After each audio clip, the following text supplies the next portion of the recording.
President Clinton made it clear again today that the United States will be a key player, not only in playing host to Monday's peace arrangement ceremony, but also ensuring the peace on the ground. White House correspondent Rita Braver has the latest on that. Accompanied by his Secretary of State, President Clinton appeared on the White House lawn today to make the formal announcement. And in light of this week's events, I have decided to resume the dialogue and the contacts between the United States and the PLO. And though the U.S. was left out of the secret negotiations between Israel and the PLO, the president plans to be a player from now on.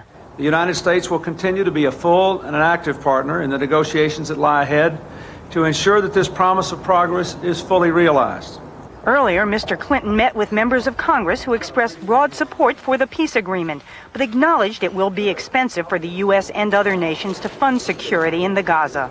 Everybody's going to look to the United States as being the principal guarantor and the principal moderator of what's going to be a peace in Israel and in the West Bank, and that is going to cost some money. Aboard Air Force One en route to California, Mr. Clinton called past presidents and invited them to Monday's White House signing ceremony. But I think there are a lot of hard times to be faced in the future, but this has now broken the ice. And this will be a big test for a president who's been pegged as weak on foreign policy. Every American president who gets elected, whether he likes it or not, whether he knows it or not, is really is a viceroy for the Middle East. The problems of the Middle East always end up on the desk of an American president.